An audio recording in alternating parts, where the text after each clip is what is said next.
Go back to the Target data breach now. Even if you're not affected by this, there are some things you can do to make sure hackers do not get your information. So joining us live now with some help is Blair Babcock, Special Agent with Homeland Security Investigations in Grand Rapids. Mr. Babcock, you've got quite the resume, a lot of extensive background in investigating fraud, identity theft. Thank you so much for being here with us tonight. You're welcome. You know, we want to talk about how we can secure information, but just to recap exactly what brings you in here tonight, we want to talk about what has happened with this Target data breach. We're talking about 40 million credit and debit card numbers stolen 17 days over this 17-day period, with customers coming in to Target stores around the country. We're talking 1,800 stores with their names, account numbers, expiration dates, security codes, all in the wrong hands. This is something that would make anyone shiver to hear all of this. What are we supposed to do to secure our information? Why don't we start with computers? Well, with your computer, there's several things that you can do. One is to make sure that your antivirus and your firewall are up to date and that you run your updates regularly to make sure your computer is protected. The next thing is to make sure that your passwords are not saved on your computer. When your internet browser asks you to save your passwords, you don't want to do that.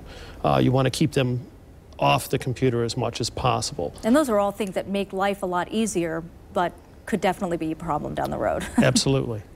And also, when it comes to the computer, you know, a lot of us do our shopping online. Just to make it clear, though, in this specific Target data breach, this did not involve online shopping, but so many of us are doing our holiday shopping right now online.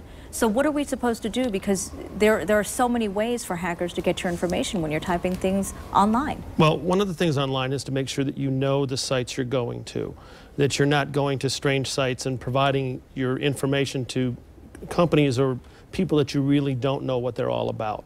Another thing that you need to do with this is to make sure that you don't click on things like pop-ups or links, and that you don't respond with information you shouldn't on things like Twitter or Facebook. But now, let's say you do click on one of those pop-ups. Is there something you should be looking for, say, in the URL to be a red flag? Okay, you don't want to do anything more with this website? Yes, the address often will not match where you thought you were going. As an example, it may at first appear like it, but as you read down it, you may see that a website for Bank of America, for example, is based out of Canada, which of course wouldn't make any sense. And we have to wrap up in a second, but there's one thing I really wanted to get to. We were just talking about making sure that you shred your documents. It sounds like something everyone is already doing because it's simple. All you have to do is shred those personal documents. But are you finding that that's not happening? Yes, when we do search warrants and things like that in cases, we often find lots of personal information around the house, in the trash, just laying around unguarded. Blair Babcock with Homeland Security, thank you so much for joining us tonight, talking about a topic that everyone is talking about tonight. Appreciate it. You're welcome.